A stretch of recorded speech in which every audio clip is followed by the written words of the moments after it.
rasa dah tak sama macam dulu. Bila tengok tiba-tiba Pak Haji sebelah rumah tambah isteri. Bahaya sekarang ni. Walaupun tak beli Tesla, tapi siapa-siapa pun boleh jadi kan. Dia bukan rasa tumpang gembira kan. Biasa kita orang lelaki tumpang gembira. Biasa kita orang lelaki ni, minta maaf lah ibu-ibu kalau saya sembang dengan isteri saya gitulah. Bila kita balik rumah, awak tahu tak cerita pasal abang Tesla? Tesla apa benda pula ni? Tesla tu kereta. Dah tahu. Abang Tesla. Abang Tesla dia kahwin lagi satu. Kita perkataan mula-mula akan muncul terpancur daripada mulut kita ialah alhamdulillah, bagus. Awak setuju? Lah, kita setujulah. Ya, nak mendirikan sebiji lagi masjid kan. Lalu boleh cerita, abang Tesla ni tak patut. Kita pun dengar lah. Okey, dengar. Mula-mula dia kata sebelum tu dia solat dulu subuh 3 jam sebelum. Semua dia tahu detail. 3 jam sebelum tu minta maaf lah apa semua, meredai dan sebagainya. Tiba-tiba lepas menikah macam-macam cerita timbul. Macam biasalah, content creator, influencer, semua yang kita dengar khutbah baru ni kan. Wallahu alam, kita bersangka baik sahajalah. Cuma gitulah maknanya bila kita dengar satu kelebihan yang diterima oleh saudara kita, contohnya macam Abang Tesla tadi kan. Jadi kalau kita rasa dengki lah kan, kalau kita rasa dengki, dia ni kita rasa tak patut langsung nak menikah lagi satu. Lalu kita akan mencari sebab-sebab dia. Belajar tak tinggi ni, macam mana boleh menikah lagi satu? Dia meniaga apa? Sampai kaya macam ni. Ini mesti money laundering. Macam-macam kita akan create sesuatu alasan yang memusabahkan kedengkian kita tersebut. Tapi asalnya sebab dengki, pasal kita tak boleh nak buat. Dia boleh buat, kita tak boleh nak buat. Itu sebabnya dengki. Itu contoh saja. Jadi contohnya kalau misalnya kata jiran kita tambah lagi satu, kita rasa dengki sehingga kita cuba meruntuhkan rumah tangga tersebut. Bukan rumah tangga yang tu saja, rumah tangga yang lama pun kita cuba nak runtuhkan. Kita jadi batu api. Itu masalah mula berdengki. Itu satu contoh mudah. Contoh-contoh lain, misalnya kata tiba-tiba Pak Haji sebelah rumah kita dapat kereta baru. Beli pula H tegak. Tak kira lah apa V, BRV ke CRV ke HRV, tapi H tegak kan. Lalu kita ni duk pakai kereta Alza buruk je kan. Pergi kuliah-kuliah pakai kereta. Kita rasa macam tak sedap.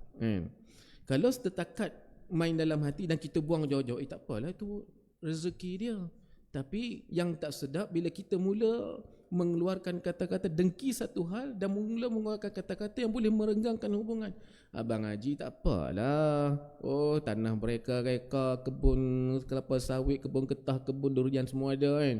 Nak tukar H tegak ke H sondong, H condong ke H macam-macam kereta Abang Haji boleh pakai. Saya ni nak macam mana, ginilah sampai mati. Kita rasa macam lemah semangat dan rasa macam kurang bersyukur dengan apa yang kita ada. Dan kita mula dengki pada dia dan kita mengharap supaya kalau boleh satu hari nanti dia rasa macam mana aku rasa. Itu nak bagi tahu tuan-tuan bagaimana dengki boleh berlaku. Dalam Islam, dengki ini merupakan satu penyakit hati yang sangat sangat keji. Sangat keji. Orang tak boleh nampak penyakit hati itu.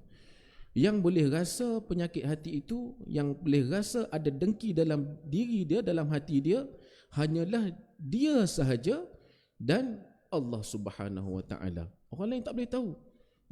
Sebab dia ni macam penyakit hati yang senyap-senyap. Orang tak boleh tahu.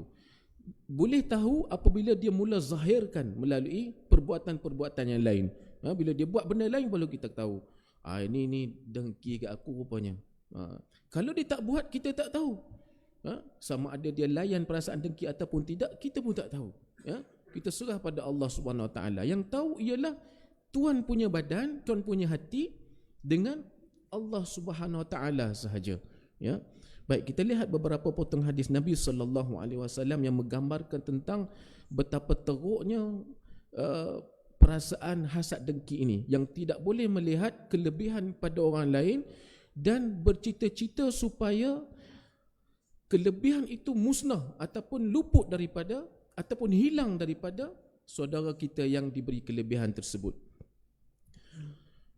Nabi SAW ada bersabda, Al-hasadu, dia ada satu hadis yang berbunyi, Iyyakum wal hasada, fa innal hasada ya'kulul hasanati kama ta'kulun narul hatab. Dalam kitab ni dia ambil al-hasadu start dia. Tapi dalam hadis Abu Daud, riwayat Abu Daud, dia mula dengan iyyakum wal hasada, yang bermakna Nabi bagi amaran pada kita.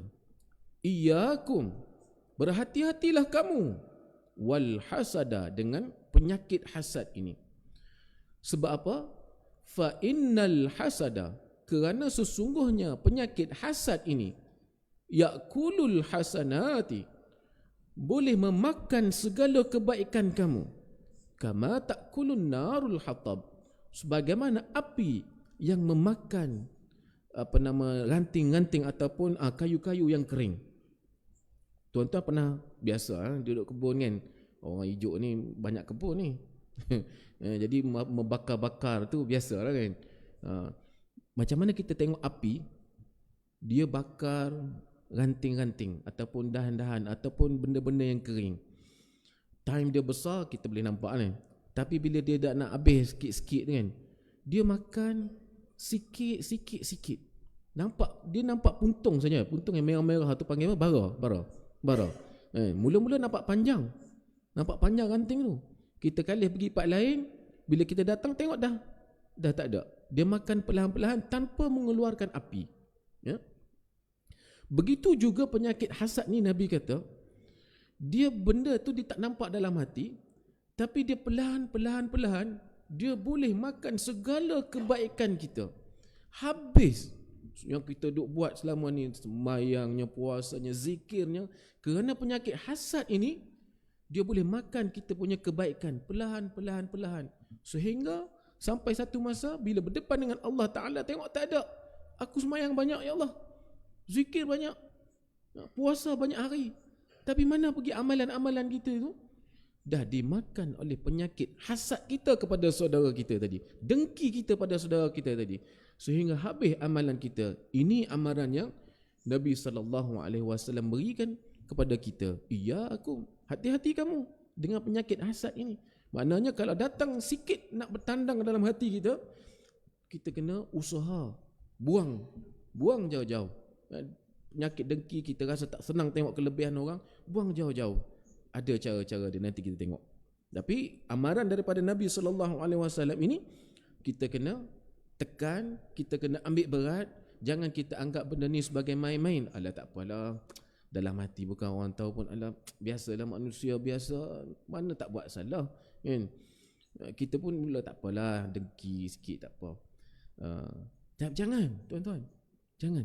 Sebab dia boleh makan segala kebaikan kita. Kita dah penat tuan-tuan. Subuh-subuh datang masjid solat, tambah dengan sembahyang sunat sebelum subuh lagi. Awal lagi datang tahajud dulu kan. Awal lagi tak masuk waktu lagi, duduk dulu zikir, masuk solat sunat fajar, solat sunat qabliyah subuh tu kan. Kemudian solat subuh, duduk lagi kuliah. Dalam kuliah ni i'tikaf lagi. Banyak pahala kita. Tapi sayang, bila kita ke sana nanti satu hari nanti, saat pasti kita akan ke sana, tiba-tiba kita lihat tak ada apa pun untuk kita. Habis licin. Ya. Tahu-tahu bila disiasat, di soal siasat, maka barulah kita tahu bahawa dengki kita tu dah makan habis amalan-amalan kita. Di waktu itu adakah peluang untuk kita kembali ke dunia untuk buat lagi? Tak ada. Habis. Tidak ada peluang lagi. Itulah masanya kita tahu kebenaran, dan itulah kali terakhir kita tahu kebenaran kita, dan selepas itu kita akan dibalas dengan apa yang kita lakukan. Waliyazu billahi min dzalik. Mudah-mudahan kita semua dimasukkan ke dalam syurga Allah Subhanahu wa taala. Lalu ada lagi sabda Nabi SAW, Thalathun la yanju minhunna ahad, az-zannu wat-tiratu wal-hasad, wa sa'uhaddithukum bil makhriji min dhalik idza zananta fala tuhaqqiq wa idza tatayyarta famdi wa idza hasadta fala tabghi. Nabi kata ada 3 perkara yang seseorang itu tak dapat berlepas diri daripadanya. Ada 3 perkara. Nabi kata satu orang ni, kita semua, seseorang itu, dia tidak boleh menghindarkan diri dia daripada 3 perkara. Mesti kena. Yang pertama, az-zannu, berprasangka. Yang kedua, watiratu, ramalan, suka meramal. Yang ketiga, wal hasadu, dengki, hasad dengki. Lalu Nabi kata, aku akan ceritakan kepada kamu bagaimana cara keluar daripada 3 penyakit ini. Yang pertama, Nabi kata, idza zananta fala tuhaqqiq. Bila kamu berprasangka, maka jangan kamu yakin bahawa itu adalah benar. Maknanya bila kita start rasa syak, wasangka, prasangka, maknanya kita mula datang tanggapan buruk dalam diri kita terhadap seseorang ataupun terhadap satu perkara. Nabi kata cara keluar dia, jangan yakin dengan cerita itu, dengan prasangka kita tu. Makna main dengan perasaan kita sendiri. Ataupun tiba-tiba datang suatu berita bagi tahu kita sehingga menimbulkan syak kepada kita tentang seseorang mungkin, tentang suatu perkara mungkin, ataupun tentang suatu situasi mungkin. Ya, lalu kita menimbulkan prasangka dalam diri kita, ish. Nabi kata bila start dengan ish ni, cara keluar, jangan yakin dengan prasangka kita itu sendiri. Maknanya boleh dengar, tapi jangan terima 100%.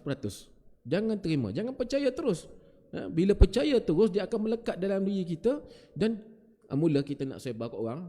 Bila sebar sana, sebar ni, forward. Macam dalam khutbah baru ni, siapa-siapa tak tidur.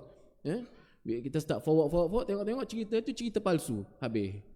Kita nak jumpa balik orang, kita boleh padam daripada wall kita punya media sosial, Facebook, kita boleh tarik balik daripada Instagram ke apa semua.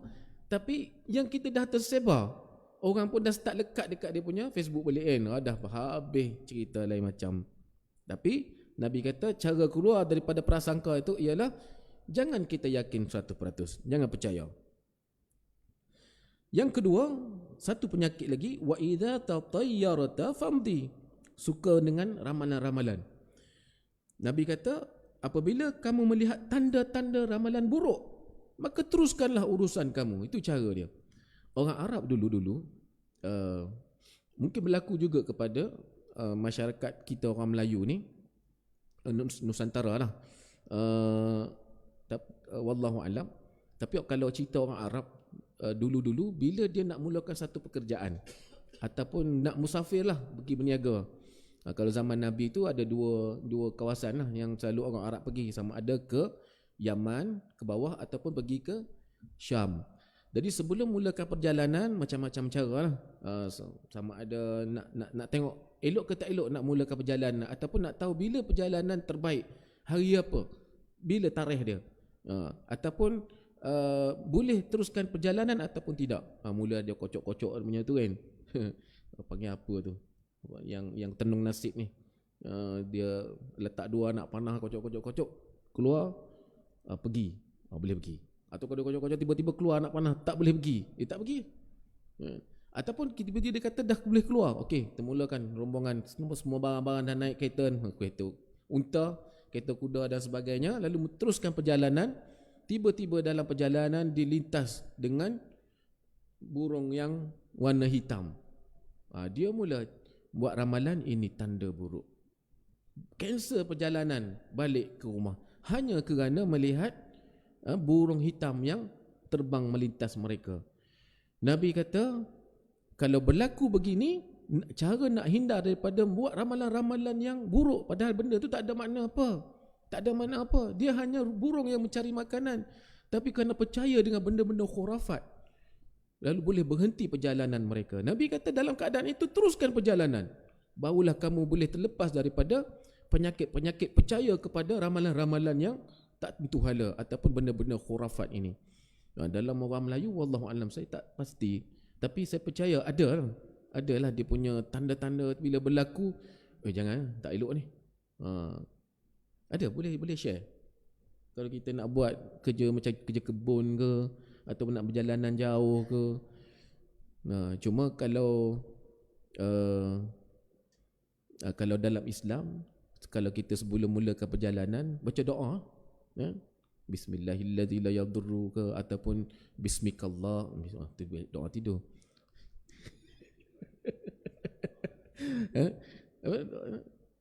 Apa Allahu Akbar. Bila nak buat tu baru kita ingat tu. Itu masalah ni. Dia dah jadi apa? Bila dia melekat dengan satu-satu perbuatan, itulah doa dia. Bila duduk kat sini dia habis lupa. Allahu Akbar. Ya, tinggal barang. Kalau tinggal barang tak boleh teruskan perjalanan. Kena balik rumah terus. Ada juga gitu. Kalau tiba-tiba dah mula perjalanan, orang rumah kata, bang, kita tertinggal handphone. Handphone. Tapi handphone kena tengoklah tuan-tuan. Kalau handphone yang betul handphone kita pakai tu, kena patah balik kalau orang nak call ke apa, nak bagi tahu kecemasan ke apa kan. Tapi kalau handphone yang saja-saja anak-anak main game tu, tak payah tinggal. Ataupun orang rumah kata, bang, kita tertinggal satu barang. Awak ni. Kita nak start je asyik benda tertinggal lah, cancel lah. Pasal apa? Tertinggal wallet yang ada IC, ada lesen. Itu kena patah balik tuan-tuan. Jangan teruskan perjalanan kalau tak ada lesen. Jadi cerita pasal pantang larang orang Melayu saya pun kurang pasti. Tapi kalau nak mulakan perjalanan, kita kena start dengan doa lah, doa dan sebagainya.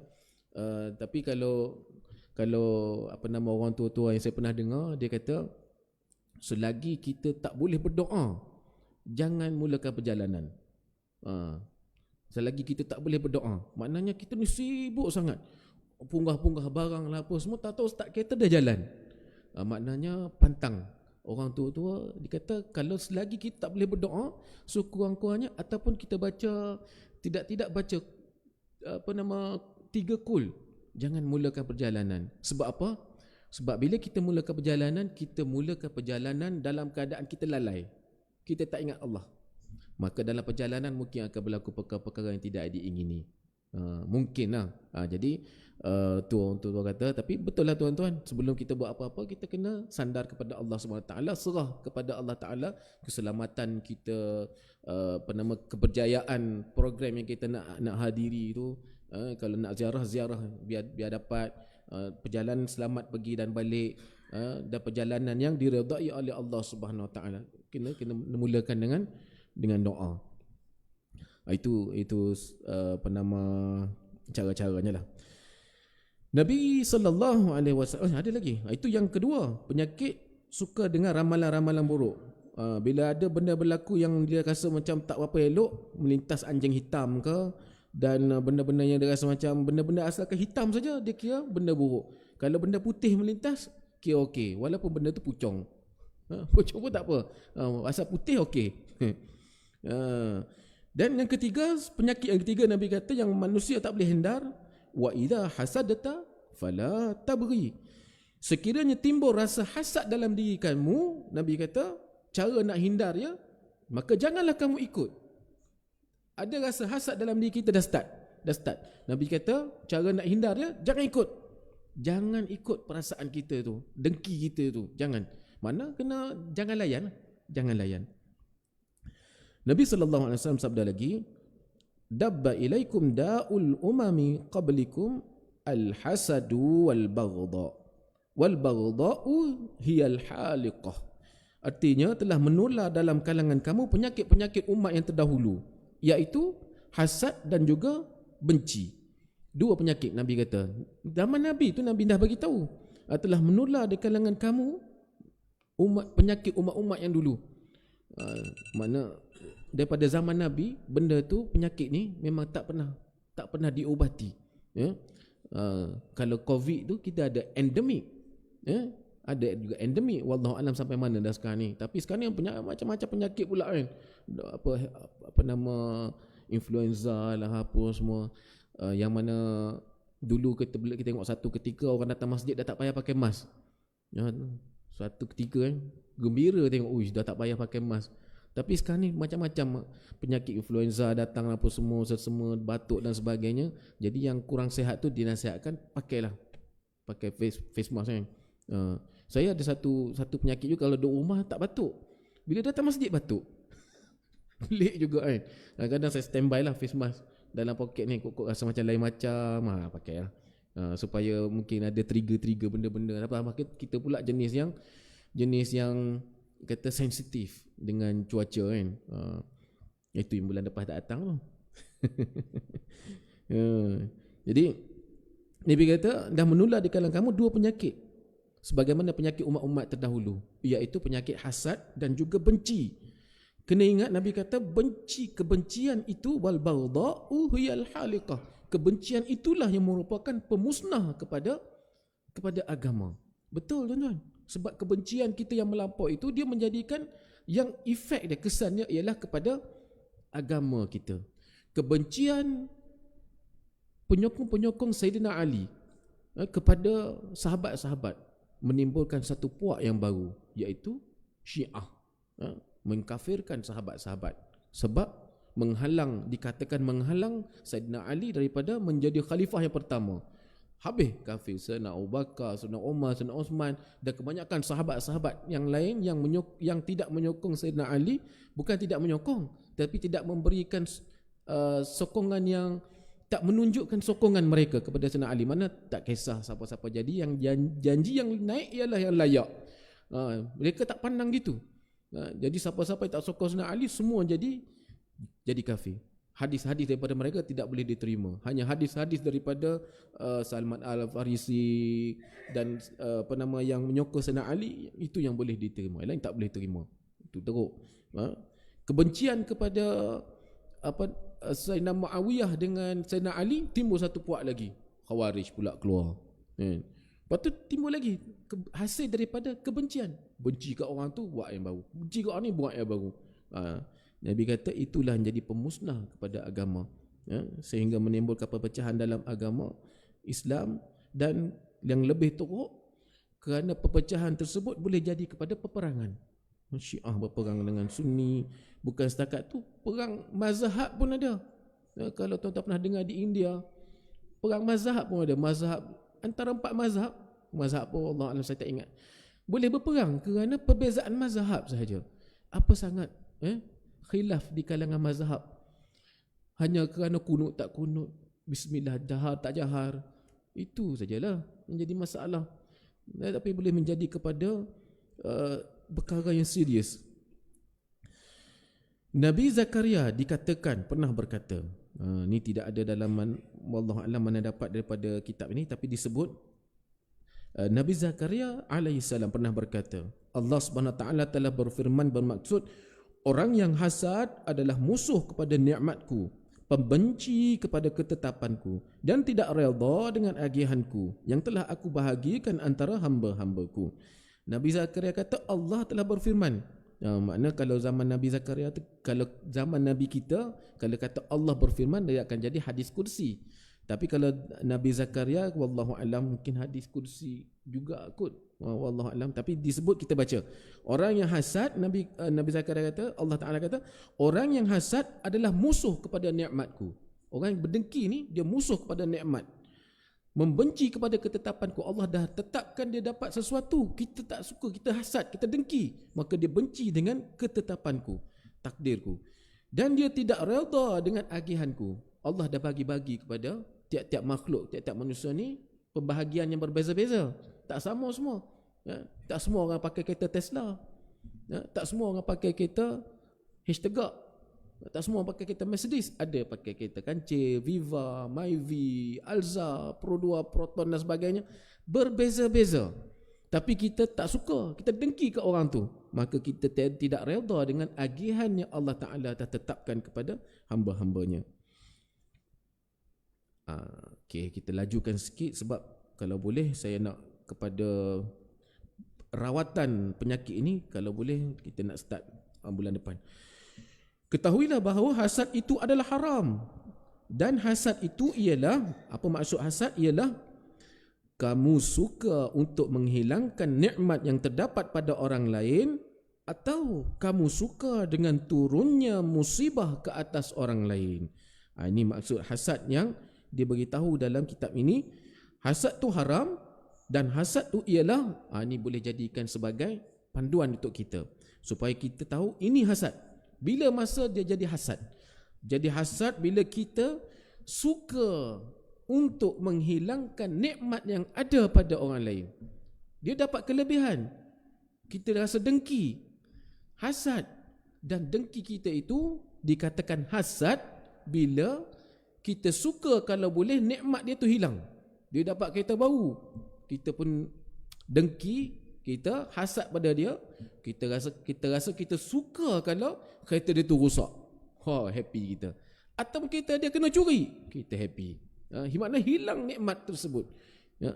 Kalau dia dapat naik pangkat, dikurniakan pangkat oleh majikan ke atau apa siapa-siapa saja, sultan bagi darjah kebesaran ke, kita tak rasa tumpang gembira, kita rasa dengki. Dan dengki kita tu menjadi hasad bila kita rasa kalau darjah tu ditarik balik, happy kita. Itulah aku dah cakap, kau tu tak layak lagi nak pakai juga. Cukuplah dengan ada datuk yang ada cucu-cucu, cukuplah. Ini nak pakai datuk pula kan. Tak cermin diri dulu. Macam-macam lah kita jaga. Kita suka kalau kebesaran tu ditarik balik, ataupun pangkat dia tu yang majikan bagi diturunkan. Semungkin ada satu-satu hal yang berlaku, kita suka kalau pangkat dia tu diturunkan. Mana nikmatnya ada pada dia hilang, kita suka. Ataupun berlaku musibah kecurian dalam rumah dia, banyak wang ringgit dia hilang, dia rompak, kita suka. Kita bukan tumpang sedih, kita suka. Itu berlaku hasad. Pengarang kitab kata, dan tidaklah haram untuk berlumba-lumba. Munafasah, berlumba-lumba.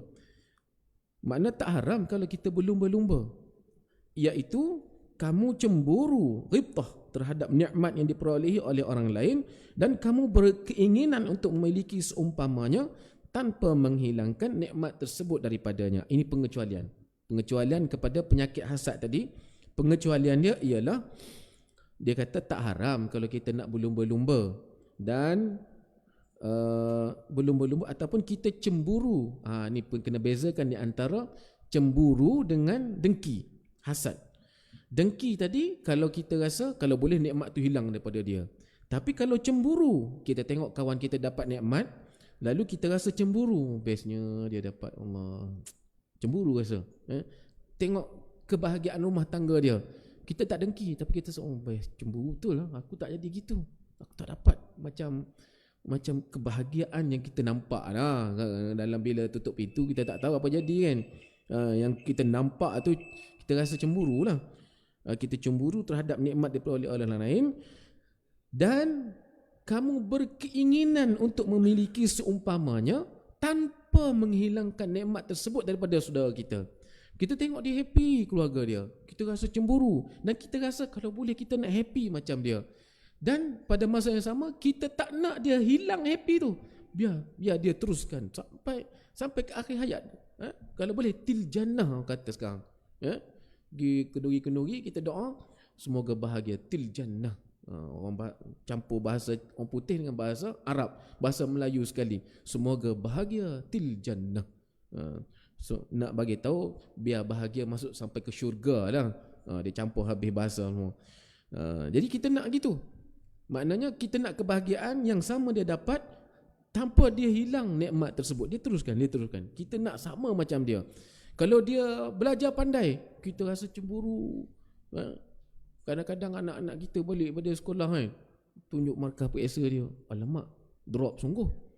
Dia mula nangis, kawan dia dapat 100 semua. Jadi peranan kita sebagai ibu ayah, kita tahu anak kita tengah cemburu dengan kawan dia kan, kita bagi dia perangsang. Tak apa, abang nanti buat elok-elok. Ini tengok kat mana soalan-soalan yang salah ni mana dia tak faham. Kita bagi dia faham, supaya kita bagi dia perangsang. Itu yang kawan tu pandai tu, kena kawan dengan dia. Jangan dia buat musuh pula dengan kawan dia yang pandai tu. Kena bagi perangsang. Yang kawan pandai tu, abang kena kawan dengan dia, belajar dengan dia macam mana dia belajar. Bila dia belajar, abang belajar sama. Bila abang rehat, dia rehat, abang rehat sama dengan dia.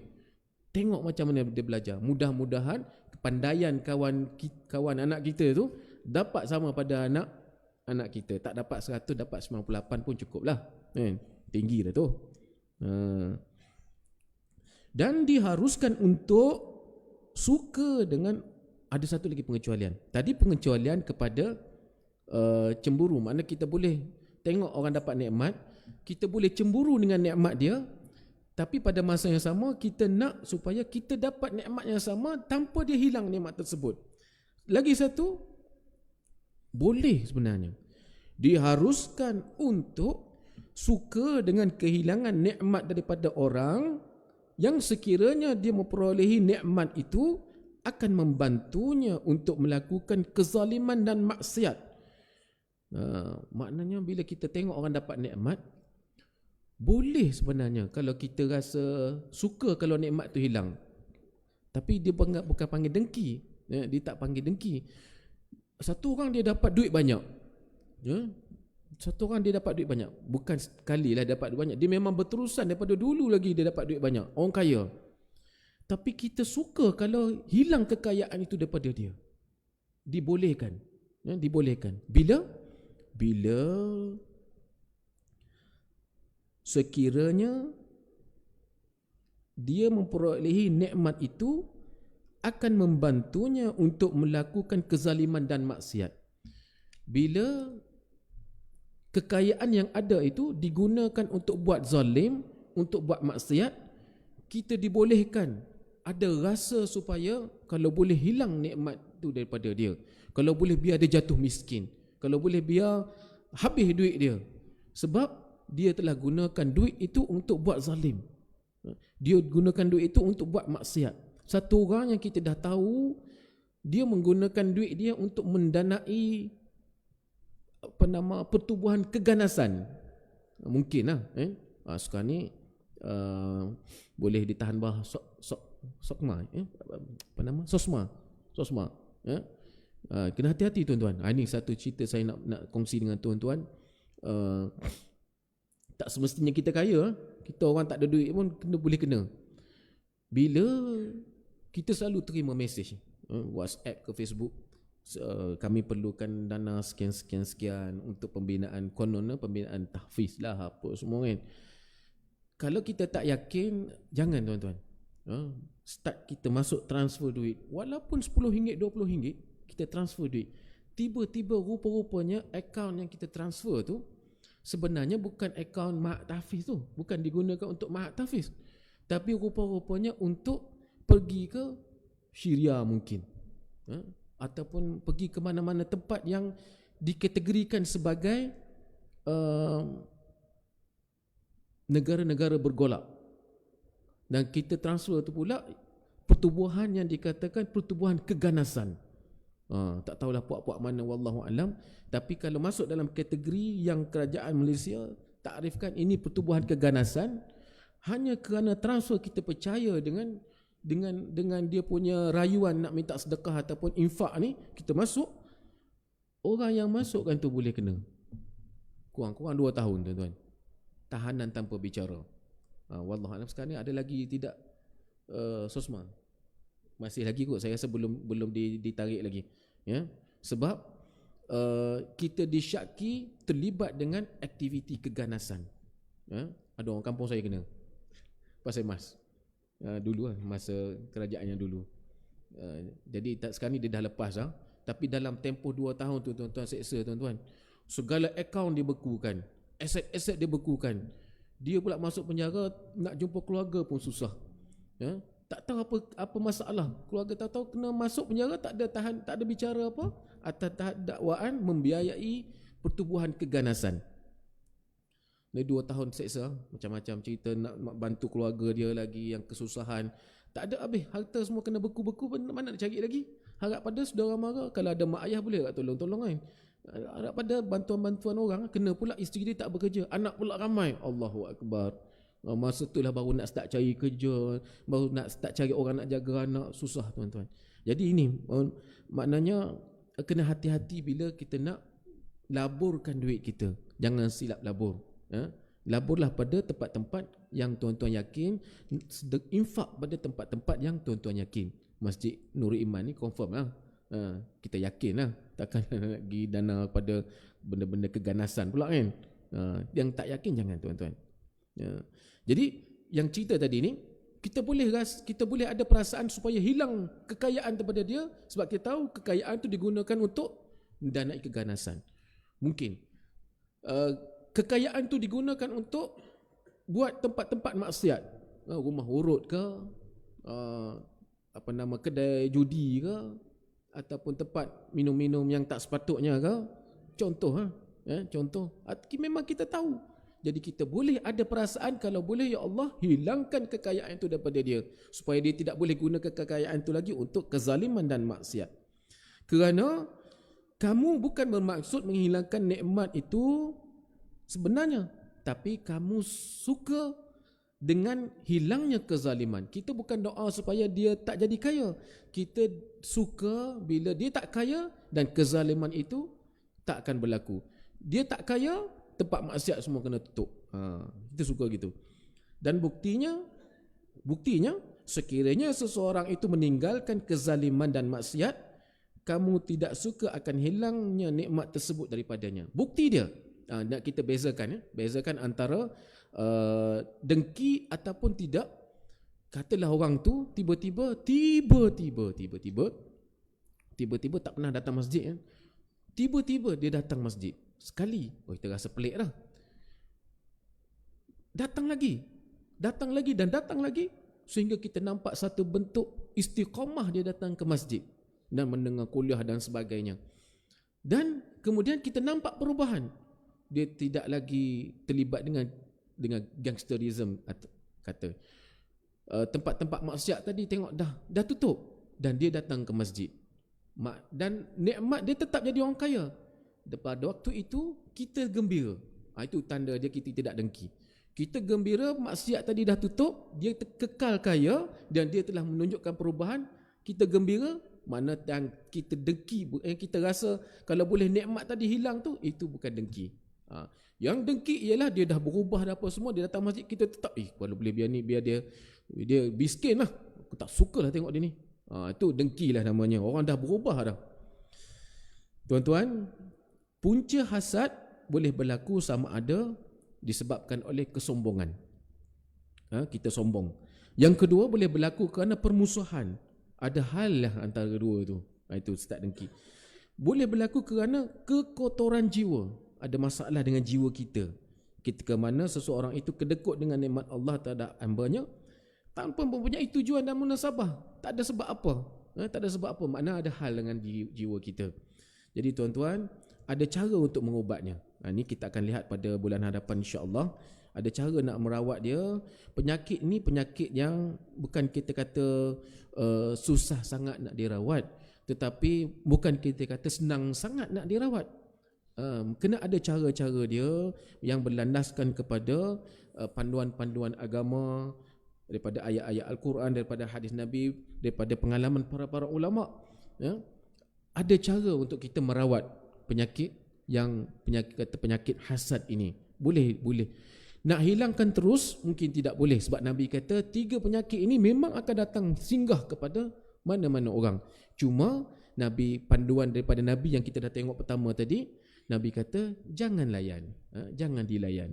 Mana kita layan. Itu pertama, rawatan yang pertama untuk hari ini. Sebelum tuan-tuan balik, kalau rasa ada penyakit dengki hingga pada tuan-tuan, jangan dilayan. Sebelum kita tengok kepada cara-cara yang lain.